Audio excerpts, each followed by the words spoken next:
All right, so we are back here on United and Everything Football. Do we call it a 5-star performance? Scored 5-2 against Leicester City to progress to the quarter-final of the Carabao Cup. Erik ten Hag is no more, but Ruud van Nistelrooy, who has taken over as the interim manager till the permanent appointment of Ruben Amorim is confirmed, he will be the manager in the dugout steering affairs. Was it a reaction? Was it something different? Did you see anything different? Well, we are here to discuss that game and also how far the appointment of Ruben Amorim has gone. And I have my guests here. I have Sicho, and then I have Akomia also joining us along the line. And Kwame Nchubu Esiako is also here. We'll try and delve deep into the game, and also we'll look at Ruben Amorim, what he brings to the table, and what we should expect from him in the coming season when he becomes officially the coach of Man United. As usual, I can send in your comments as well as like the videos. Remember to subscribe to the channel as well. So let me welcome the guys. Kwame, great to have you back on the podcast. Good to be back to winning ways. At least a little smile on my face. Sicho. Ever since your man was sacked, we've not heard from you, Charlie. Well, yeah, I mean, it only confirms my suspicions about Ineos and how incompetent they started their reign. And you think they've been incompetent? They really have been. I mean, I'll be surprised if anybody anywhere ever thought that Erik ten Hag was going to be successful this season. We had seen enough of him from last season. The FA Cup for me didn't change anything. So for decision makers to have looked at the FA Cup and given him a contract extension, when they could have easily asked him to go into the season and prove that he deserved the contract extension. I just don't think that they've had a very good start to life at Old Trafford. But yeah, they can improve on that. So Well, maybe it's early days yet. Maybe. Well, we'll see. We'll get into all of that here on United and Everything Football. Let's make a quick turnaround when we come back. Delve into the issues here on United and Everything Football.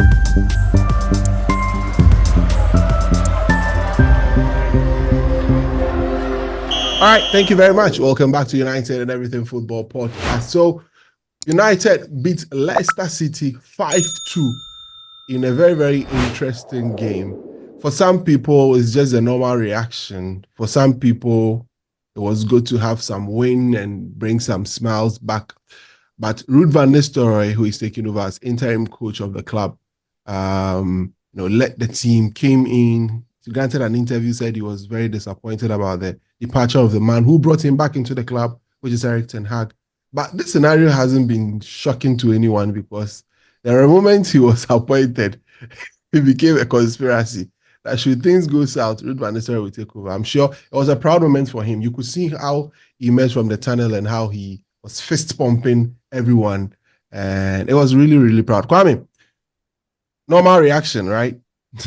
Of course. I put up the prediction hours ago. We're going to hit them for 5 today. Exactly that scoreline, 5.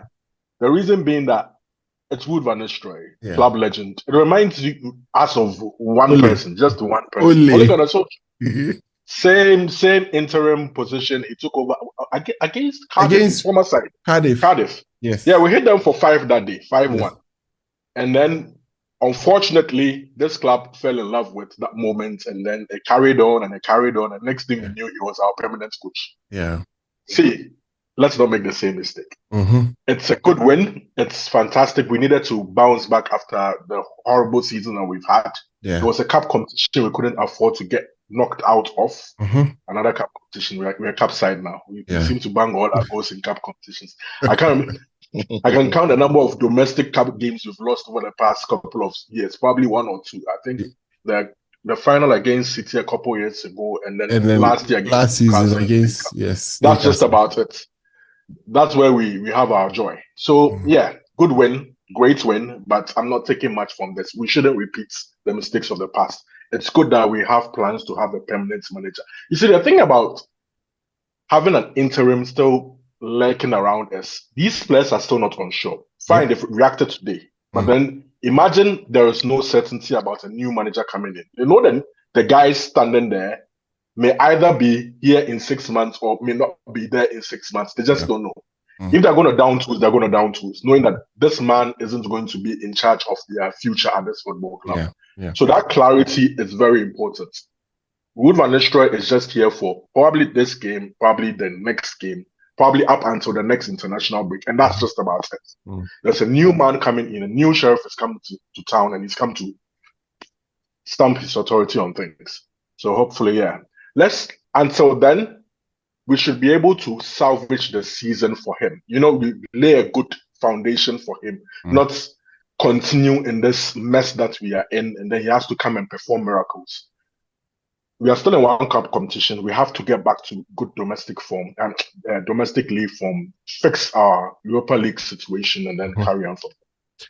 All right, so that's Kwame's thought. Sicho, you caught the game. I mean, what did you make of it? How was the feeling like? I mean, watching the game. No, I mean, to be honest, I didn't think that performance team did something that they've not been doing all season. They took their chances.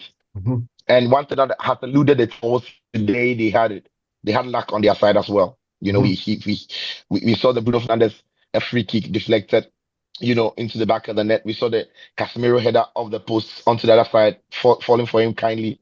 He buries it. So they took their chances, and that was important.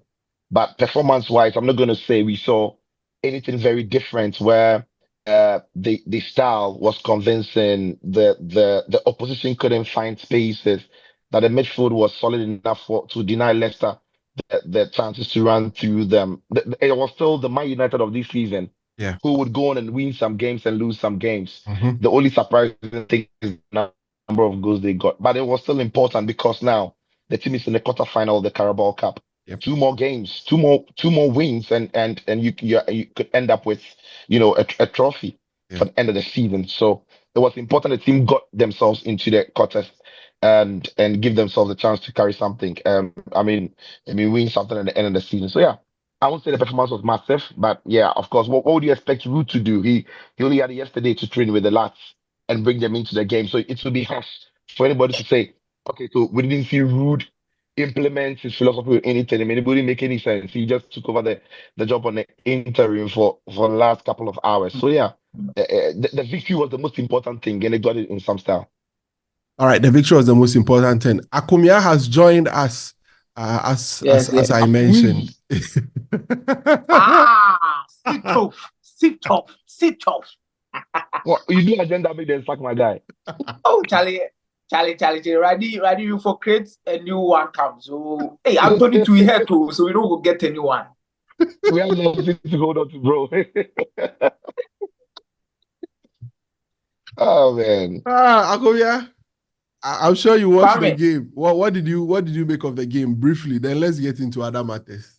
Kwame, I think I have to agree with Sicho here. It's just a normal Manchester United game that they scored enough goals. There was nothing extraordinary about the performance, to be very honest. There was nothing. They lost balls in key positions. Players were dispossessed of the ball at certain times. Decision making with some players were so poor. At some moment in time, I thought even the cohesion up front in terms of patterns were not that good. But this is Manchester United. The win now is much more important than even thinking about patterns and some of these things. So I think they needed this at this moment in time to restore a level of confidence. Looking at what happened in the West Ham game, I think that West Ham game was the new low. I think these players has ever felt. So you saw it in their eyes that they were angry and they needed to do a lot of things. But I think one particular thing that I realized that really helped us tonight was the Casemiro-Ugarte partnership. I think when one sets one goal, during Eric Ten Hag's time, we literally saw one of them only behind. But this time, whenever we are building, we build with 2. So it's like a 3-2 kind of build-up. Then whenever we are defending, you mostly see Ugarte closer to Casemiro just to distort play and also tackle one way or the other. But I think the biggest test for Ruud van Nistelrooy is going to be on Sunday. Lavia is on some form. Caicedo is playing so well. So these 2 guys, you need to work beyond your limits. Cole Palmer, most of these guys, you've seen the results of Chelsea how they are faring. I've seen them that they are out of the Carabao Cup, agreed, but this is not the same team they are going to use. Of course. They are definitely going to use another set. And that set has been on a run for some time now. It's been difficult for teams to score against them. And then more or less, we saw the game against Liverpool. They were on top of that game. Unfortunately, they could not win that particular game due to few twitches that they did.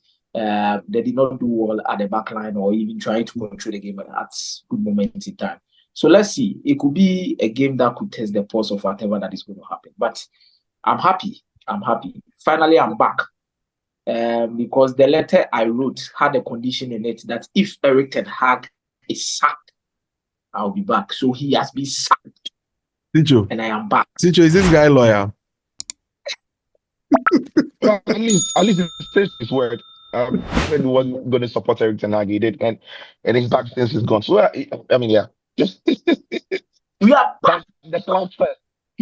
Through thick and thin, you have to support the club. Bad coach, Anthony is terrible, but I'm still with the club. Erik ten Hag was terrible, but I couldn't stop watching. Yeah, it's always like that. It's very important we put that out there. I mean, we don't support personalities. We support the club. I mean, through difficulties, it's just the club and all of that. So I hear some of you are wishing doom on the new coach. Please stop that. It's not necessary. We are all supporting the club. It's very, very necessary. Don't be doom mongers. It's very, very bad. Anyway, talking of the new coach, that's going to be the next focus of our discussion. Ruben Amorim, as it stands now, it's not so clear. A lot of conflicting reports all over. With regards to whether the agreement has been reached or not, or everything. And as it stands, the sticking point, I think, has to do with the assistant coaches that United is trying to, get them to come with a coach. It's also one key thing that is being discussed. So that's where United stands with Ruben Amorim. But it's very clear that he won't be in the dugout against Chelsea. And it's Ruud van Nistelrooy who is likely to pick up that game. So we'll see how it goes. But guys, let me start with Kwame. Let me start with you. Amorim. Now, when the last time we recorded, it was come again. Kwame is here. Of course. Dog. Kwame, of course. So the last time we recorded, it was just a report that United were interested and were making an approach. And in between that time, I mean, a lot has happened where it's looking like it's confirmed that he's the guy who is going to take over the reins as Man United boss. So you give a snippet of what we should expect. I mean, but generally, what's your honest opinion about the chances or about the fact that Ruben Amorim will be taking over as coach of the club? Does anyone know? Does anyone really truly know what the future holds? Absolutely not. We've been through a series of managers. We've tried everything, basically. I always say we've tried, up until this point, we've tried everything. Yeah. Right? You're just hoping that, fine, Ineos, like Sicho said earlier, Ineos may have delayed the decision they should have taken a couple of months ago. Hindsight is always a beautiful thing. That's where we are. They should have. Yeah. They are going to have their own coach. Yeah. What they did say, what Sir Jim Ratcliffe did say was, what had always affected managers in the past was the environment around the football club. They've made series of changes upstairs, right? And these people are finally going to appoint their own manager. Yeah. Apparently, Erik ten Hag was the last remnant of any old of the old regime, the very last remnant of it, and he's out of the door now. Unfortunately, for some people, his assistants are going to go with him, including Ruud van Nistelrooy, right? So that's just about everybody from Erik ten Hag's time out of the door. Yeah, they bring Amorim and his assistants, and that's just about a whole new Manchester United. We are hoping that with all the lessons they had learned coming into the United job, all the changes that they have made, including a new coach and almost a new set of players, basically, things are going to look a whole lot different. It's a fresh start, a fresh slate for almost everybody. Yeah. So it's just a hope at this point.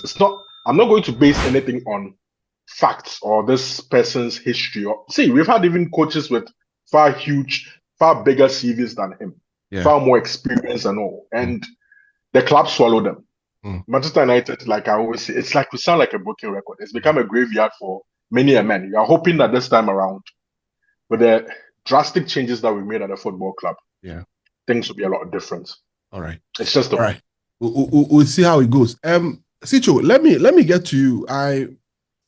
Generally your thoughts. I mean, Amorim, coach of Sporting Lisbon, done some very historic things with them. I mean, winning the Portuguese championship, very young coach, seemed to have a very clear identity in terms of the way he wants to play. Doesn't want to ditch his thread at the back, which seemed to be something that he's been using throughout his career. I mean, we read a piece of history about him where he was using the four at the back, and then he stumbled on the three at the back, and it looks as if it's something that he wants to work with. But generally, what's your thoughts, and how much of an impact do you think he will have at United? Everything you said about him earlier, like young, done brilliantly with Sporting, a clear identity, blah blah blah blah blah. If you take the name Amorim from there and you take the club Sporting and replace it with Erik ten Hag and Ajax, this is what you would have been saying 2.5 years ago. Yes, that Ten Hag is coming to the club, a clear identity, achieved massive things with Ajax, and then he could probably implement his identity at Manchester United. But yeah, the caveat here is the circumstance under which Ruben Amorim is coming is supposedly different. It's supposedly different. So Erik ten Hag comes into a club and he has to be the football brain for the club. Ruben Amorim is coming to the club, and we are made to believe that there are football people above him who will set the tone for him to be successful, or who will take the football decisions alongside him to take the club to the next level. His coaching credentials and his coaching ability, we've all seen it. What he's doing with Sporting, what he's won with Sporting. You mentioned it, the way the three-back system is beautiful to watch. His ability to get the best out of his players is amazing. But now, and Kwame hit the nail right on the head, and that is exactly what, perhaps for me, is the key point. That Ineos have now appointed a man, and that man perhaps has gone through the very process that under the Glazers maybe a manager wouldn't have gone through. So the technical director, the sporting director, the football people at the club have looked at every available, and I've taken Ruben Amorim as the one who fits what the project is set to be, and set him as the one who potentially can work within the football ecosystem they've created at the club. And so for every Man United fan, you are just hoping that it takes. You look at him and you think that is a very good coach. If he stays at the club for 10 years under a very good system, of a sporting system, what can he achieve? And that will be what will bring on your mind. But the problem then becomes, we never seem to know how it will go. We never seem to know if the monster Manchester United would eat him up, or the monster Man United will carry him on its back and fly with him. Only time is going to tell. But I think he's talented. I think it's a smart move. But let's see how it goes. No one seemed to be able to pinpoint what to expect. It's been 11 years, Kwame. It's been 11 years. How can you be sure about anything? I can predict what Akobia's analysis will be. A graveyard, blah, blah, blah. Akobia talk. You see, Kwame, you can only hope that it works out. I think the expectation and how people are going to see things needs to be measured. But I think this is the first time Manchester United is appointing a coach according to what the sporting structure of the club wants to see. If we went for David Moyes was, let me say, a sentimental appointment. By Sir Alex Ferguson, you understand? He comes in, it doesn't work. And I would say Louis van Gaal was more like a popularity appointment, because that was just after the World Cup 2014. And people felt like, oh, he's the man, he can do the job, he's here, he's done this. But we forgot that before he brought Netherlands to the World Cup, he was not at the top of the game.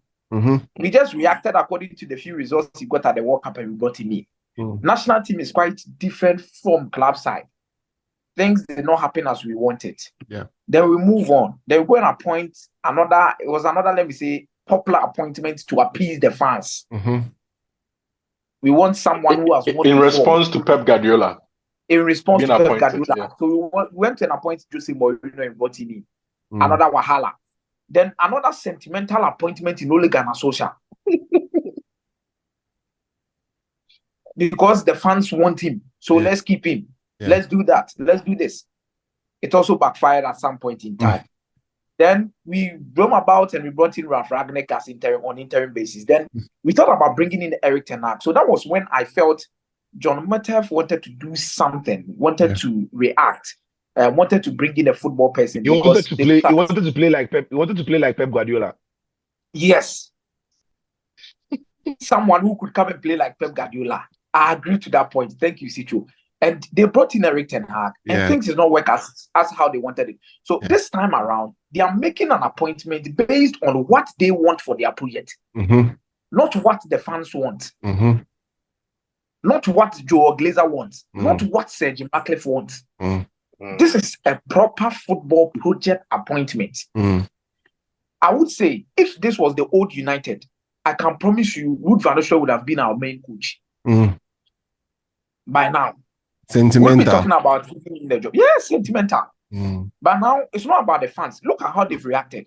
There was a ticket issue with the fans. They won't even mind you because they're thinking about getting the results on the pitch. There have been a lot of things that have been said in the media. The fans want this, these people don't they listen to the fans. People wanted Erik ten Hag sacked even after the FA Cup. More or less, I would say that they sat down when they realized, you see, it was not a sentimental decision when it came to Erik ten Hag staying on. It's because one, they did not get the kind of coach that they wanted. And I think they really wanted Roberto De Zerbi and Thomas Tuchel. You look at Tuchel, and Tuchel was not interested as at that point in time. You look at Roberto De Zerbi, he requested that he's going to use Mason Greenwood. We put that one aside. Then you look at Ruben Amorim, who was not ready as at that time. So they will need to trigger the 1-year contract with Erik ten Hag. Continue with him, give him a chance, get to a point, see if things can work, then they go and knock on the door of the person that they want them to come and coach. And the reason I'm saying just a breaking news. Said Dave Brailsford has just confirmed publicly that we have signed Ruben Amorim. I'm just seeing it on the screen. So breaking news. It's confirmed, Is he right? So now, is he going to come in straight away? Because what I saw without breaking news was that he was only going to come after 10th of November, which means Ruud would have stayed on for Chelsea and Pauk. No, I think this breaking news suggests that as soon as possible he would come through the door. But I don't think he'll be ready for the Chelsea game. Probably after the Chelsea game. Yes. And it's too early for him to be in the dugout for that particular Chelsea. And we should give Ruud van Nistelrooy enough respect to play that game. And there's so much tension for that game because if Ruben Amorim loses that particular game on his first game, it's really not going to be something nice you want to hear. Interesting. So you allow Ruud to carry that cross. But I believe they've gone in for their man. But look at the track record of Dan Ashworth, the kind of coaches he's signing. Southgate, how old was he when he signed for England? You look at Graham Potter for Brighton and Hove Albion. You look at Roberto you always say this, but then I always have to correct you. Besides Southgate, he has never appointed or sacked any coach before. This is his first time. Coach is actually sacked and appointed. So how Graham Potter came to Brighton and Hove Albion? He came to meet him. Tony Bloom had already made an appointment before he came. Well understood. Tony Bloom already made an appointment. Then I think I have to look at that with the Southgate and Roberto De Zerbi staff. No, he appointed De Zerbi, right? No, he had left. No, he was at Newcastle. It was not about Gary Southgate. He's always doing hide and seek with the whole. This is his first coaching appointment for a club ever. Oh, okay. So that means Gary Southgate is going to be the measure Newcastle. The kind of appointment doing. Yes, when he got to Newcastle, he was there. Okay, it's always like that. So this is it's always like that. Then Kwame, this is really a test for him. Yes. Then I think this is quite a bigger job and a make or break for him in terms of the decisions he has made. Exactly. So bar Gary Southgate in this particular context, you would understand that even the England fans were not so much happy with Gary Southgate. Yeah. and the kind of things he achieved. But on a realistic note, you understand that Southgate has been the most successful English coach since 2000s coming over. The kind of achievement he has done. Ever since they won the World Cup, he's the best coach. Ever since they won the World Cup, he has been their best coach. So you look at that pedigree, the standard that they used to. You see, one thing I'm happy about is about the EPPP project that he landed, which he was an integral part of it. The Elite Player Performance Plan. You look at it, and that is the same plan that has produced players like Bukayo Saka. You look at these young guys, Obama, some of these guys who have come through St. George's that have come up to this stage. Yeah. But I think it was a success in terms of producing quality players, getting a proper pathway for the youth team, and getting good transitions, than even getting good coaches for the national team or even producing good coaches for English clubs. Yeah. So I think this is really a big test for him in terms of the big club making such a decision. And let's see how Amorim comes in. But I think this is also spearheaded by Omar Bereda, who has so much love for Ruben Amorim. 39 years, tough task. This is a team that even results are scrutinized, whether good or bad. You can even win, and they will tell you they don't win good. You can even lose playing so well, and they will tell you it is not necessary. Yeah, the scrutiny around this club is such a serious thing, but you can only be hopeful that this is not a Villas-Boas, but this is going to be a Jose Mourinho appointment. All right, we'll see how it goes with Ruben Amorim. So can I just add something? Yes, Kwame, go ahead. What I would say is, whether you are Ten Hag in or Ten Hag out, after the decision, I don't think I don't know anybody who thought Ruben Amorim will be chosen to coach Manchester United. No, I don't know a single person. Like, the name, it's familiar to a lot of people, but I don't think anybody seriously considered the fact that, you know what, I don't want Ten Hag, and we could do it, and Ruben Amorim. I don't know a single person who had that in mind. So I feel like this is an appointment that it's not, from the beginning, it's not really going to divide the fan base. We are all on the same boat thinking, you know what, what's going to happen? Most people are like, what's going to happen? Nobody's really confident about what's going to happen. It's like we are excited, at the same time we are scared. We are just like right in the middle. Yeah. We are entering into a territory of the unknown, basically. And we are just hoping. We'll always come back to the word hope. We're just hoping that things work out. Somebody has to break the cycle. See, these things go and go and go, and then somebody comes and then breaks the cycle. Yeah. This is not the first time in our history we are going through this. Right? Yeah. From the time we won our first European Cup up until the 80s, it was basically the same thing. We struggled. We even got relegated. All those things happened. Sir Alex Ferguson came and stood the test of time, lasted as long as possible, and people think that's just Manchester United. We've not always been like this. Yeah. So the cycle is going to be broken at a point. You're just hoping that some way, somehow, as soon as possible, it happens. All right. So yesterday I was saying something. Now all the coaches are doing try your luck. So, but you see, Kwame, I would love Sicho to talk to us about, you see, the tactics and the kind of players that Manchester United is having. Yeah. I'm not. It's about, is he going to abandon whatever principles that he's coming in with? You know, I just want to listen to Sicho from the tactical point of view, because it's quite strange how coaches come to Manchester United. They abandon what they are supposed to do. All in the they get scared. They get scared. All of these things. Okay, we have about 6 minutes to go. So Sicho, in 3 minutes, just do justice to it for us and let's wrap it up. Well, I can do two. So one of the reasons why, I mean, to be fair to Jose Mourinho, he didn't abandon his style. To be fair to LVG, he didn't abandon his style. LVG did though. LVG did. As for LVG, I'll tell you that he did. No. From preseason, he ran away from his style. He was playing three back. Sicho, let me remind you, he was playing three back in preseason. Started the season three back. Good. After losing to Swansea, drawing with Sunderland, he completely abandoned the three back. Completely. No, so he went to a back four. So if you're talking about the formation, I get it. But his style of play, looking for the right moment. The reason why I bring this up is it's intriguing. Amorim's system is a three at the back. What we don't want to see is he starts the three at the back and then. But if I get Sicho very well, it's not just the formation; it's about the principles, the passing game. It's about principles. So you can play three at the back and have different principles to go with it. When you look at Antonio Conte has based the three at the back at Napoli and he's not losing games since match day one. Look at Antonio Conte, who's a three back, like he's Mr. Three back.